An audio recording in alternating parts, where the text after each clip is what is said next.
Marcos Buscaglia. ¿Cómo te va? Muy bien. ¿Todo bien? Bueno, reunión de ministros de finanzas del G20 en Buenos Aires. Estamos en el centro de atención, están los ministros de finanzas del G20, están ministros de economía de otros países. La directora del Fondo Monetario. La directora del Fondo Monetario, que estuvo en una conferencia la semana pasada. Estuvo desde el jueves de la semana pasada. He escuchado 40 versiones distintas respecto de lo que opina sobre la Argentina, por comidas en las que he estado, Claro. por universidades, por lo que dijo públicamente. A ver, ¿qué podemos decir? Alguien la convenció, yo no sé si fue en el almuerzo, hubo un almuerzo en lo de Nicolás Dujovne, yo no sé si la convencieron ahí o dónde, pero básicamente si vos miras lo que ella dijo en la conferencia de Itela, muy favorable al gradualismo, muy favorable, respaldó un respaldo muy fuerte a la Argentina, yo te diría casi inusitado. Uno lo compara con el Article 4 que el mismo Fondo Monetario emitió en diciembre del año pasado. ¿Qué es el Article 4? Es como si fuera el chequeo anual que te hace el Fondo Monetario. Fue bastante crítico del gradualismo ese Article 4. Dijo, el gradualismo es el responsable de que haya déficit en cuenta corriente. ¿Te acordás que hablamos algo? Sí. Es el responsable de que la inflación baje tan despacio. ¿Sí? Dice, el gasto público sigue muy alto. Sería mejor que bajen que eliminen el déficit primario para 2019, o sea, la meta oficial es 2,2. O sea, fue bastante crítico de la Argentina, son muy políticos, obviamente, estos reportes. De ahí a lo que dijo Lagarde, yo te diría que una gran distancia. ¿Por qué? ¿Qué dijo? Muy positiva con la Argentina, diciendo básicamente lo que han hecho en estos 2 años es increíble y, digamos, defendiendo el gradualismo, me pareció, yo diría, en un funcionario del Fondo Monetario, un apoyo a las políticas de un país que uno pocas veces ve. Me parece que esto, además, nos deja tranquilos. ¿En qué sentido? Bueno, que si realmente la cosa se pone embromada, el Fondo Monetario no va a poder digamos, decirle a Argentina, no te presto plata si se pone muy difícil la situación. Al cabo de tantos años de crisis, etcétera, ¿vale lo mismo la palabra de un director gerente del Fondo Monetario hoy que hace 20 años? A ver, ¿en qué sentido? La credibilidad del fondo, tan sencillo como eso.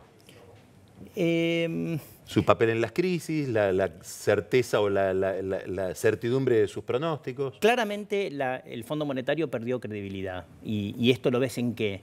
En que en los 90 hubo muchas crisis donde el fondo tardó en apoyar o puso muchas condiciones en apoyar a los países, demasiadas condiciones. ¿Te acuerdas lo que eran las condicionalidades? Te exigían claro, más o menos que hagas dieta, cualquier cosa te exigían.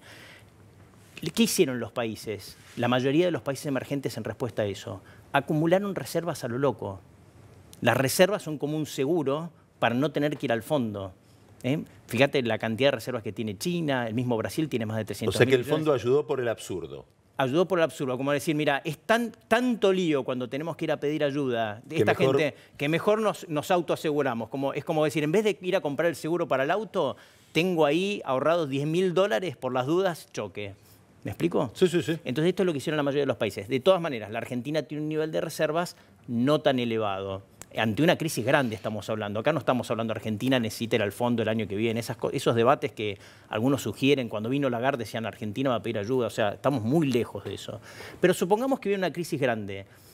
Creo que va a ser difícil al fondo decirle no a la Argentina después de este apoyo. Obviamente va a ir pidiendo, va a haber condicionalidad, va a ir pidiendo obviamente un ajuste del gasto público, pero eso es lo que ante una crisis de cualquier manera un gobierno tiene que hacer. ¿Pero de qué hablas cuando hablas si viene? Me estás anunciando un tsunami que después me decís, bueno, pero no vendría. No, estamos hablando de si hay un choque. Crisis grande para la Argentina es que suban mucho las tasas y no nos quieran financiar. ¿De cuánto estás hablando? Poné números. Pongo números. Y hoy las tasas internacionales están en Estados Unidos, un bono del Tesoro a 10 años está a 2,80, supongamos que se va a 4, 5. Ahí tenemos un problema. Ahí tenemos un problemón. Ya a este nivel subieron de 2, cerca de 2 hace un año, estamos a 2,80, 3. Ya ahora está más difícil para Argentina. Se puso más complicado, o sea, las tasas de interés locales subieron, fíjate lo que se depreció el peso, hay más negativismo, ¿te acordás? Yo te conté el resultado de un viaje que tuve viendo inversores internacionales, o sea, hay más negativismo. Ya con este movimiento, ¿por qué? Porque Argentina es de los países más vulnerables a la falta de financiamiento externo porque suicidamos nuestro sistema financiero.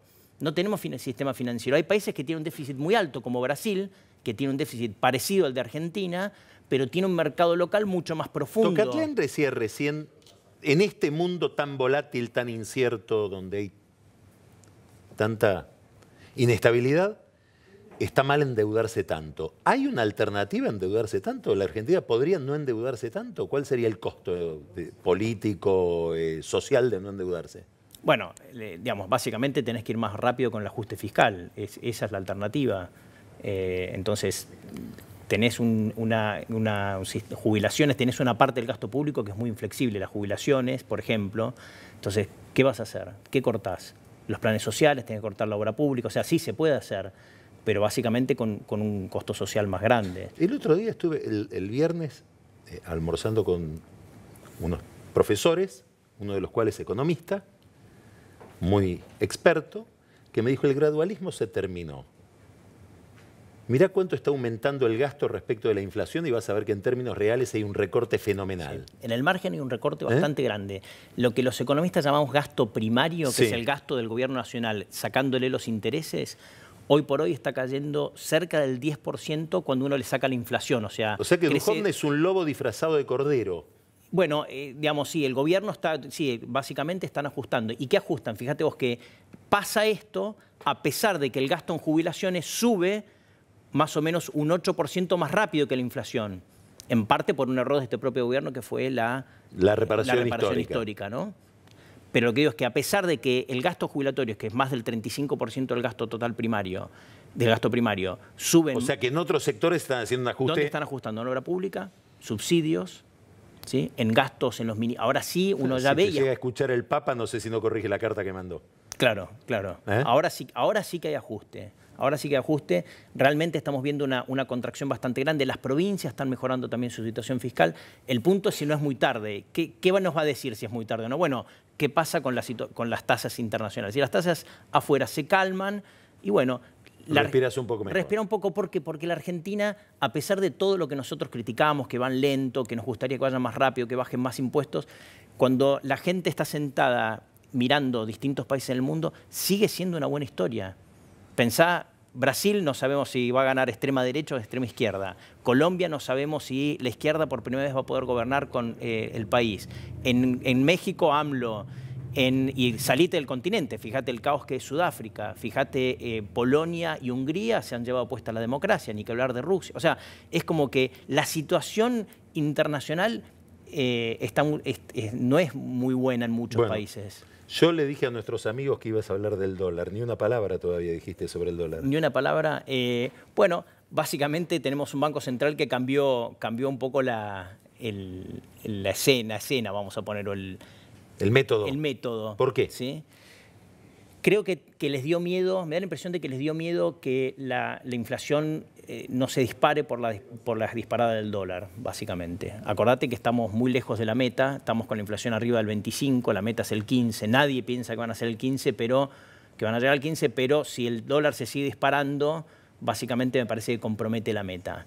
Ha puesto más de 1.100 millones de dólares el Banco Central en estos días. Fíjate, a pesar de que Lagarde nos habla con el corazón apoyándonos, el mercado responde con el bolsillo y sigue sacando dólares. El Banco Central intervino y está bastante calmo. La pregunta es, son un poco... ¿Qué novedad es eso respecto de lo que viste de política del Banco Central los últimos 2 años? ¿En qué cambió? ¿En qué cambió? ¿Es un cambio importante? Me parece que es un cambio, sí, sobre todo porque en un comunicado del Banco Central de estas reuniones que tienen cada 2 semanas, que llaman de política monetaria, fueron muy explícitos acerca de lo que decían del tipo de cambio. Y Sturzenegger también en una reunión del IIF, que es el Institute of International Finance, que es como el ADEVA global, vamos a poner así, también fue bastante explícito sobre el tipo de cambio. Yo diría que hay un cambio en el enfoque del Banco Central, donde me parece que van a tratar de bajar la volatilidad del tipo de cambio para tratar de que la inflación no se dispare tanto. Ahora, que se ancle más o menos en este nivel. Bueno, ahí es donde no queda claro. Yo creo que no tenemos que suponer que el dólar va a estar acá a 20 a fin de año. Creo que si hay algo global, donde el real está hoy cerca de 3.30, si hay algo que pase, que el real se vaya a 3.50, 3.60 y lo mismo con el peso, si todas las monedas se deprecian contra el dólar porque hay algo global que está pasando, se caen los precios de los commodities, no creo que el Banco Central pelee contra eso, ¿sabes? ¿Me explico? No creo que vaya a vender dólares para parar una depresión porque sería equivocado, no sería una buena política. Sí me parece que van a hacer lo que las fluctuaciones sean menos violentas porque esa violencia de la fluctuación del peso que hubo desde diciembre cuando cambiaron la meta hasta febrero es como que asustó mucha gente acá y afuera. Asustó acá a la gente. Acordate acá cuando se dispara el dólar, en nuestra cabeza decimos algo, tu tía te llama por ahí, te dice, ¿qué está pasando? Algo en nuestro cerebro de los argentinos dice, se dispara el dólar, algo malo está pasando, porque no estamos acostumbrados a la flotación. Y los de afuera, los inversores dicen, acá el Toto Caputo quiere que yo venga y le financie y le compre bonos en pesos, pero con este movimiento del tipo de cambio no es negocio. ¿Me explico? Entonces, me parece a mí que lo que vamos a ver es una volatilidad reducida que no significa que vayamos a pensar en un tipo de cambio que necesariamente esté en este nivel hasta fin de año. Marcos Buscaglia dijo más de lo que acostumbra decir sobre el dólar, este brujo Buscaglia. Así es. Muchas gracias. Bueno, y nos vemos el buena semana, lunes. Vamos ahora a un pequeño corte y viene Pancho Olivera. Vamos a seguir hablando de economía, pero desde el punto de vista político. ¿Qué es todo este rumor de que va a haber un cambio en el elenco? ¿De dónde sale? ¿Qué entidad tiene? ¿Habrá que tomarlo en serio? Pancho Olivera en un minuto. Después el whisky.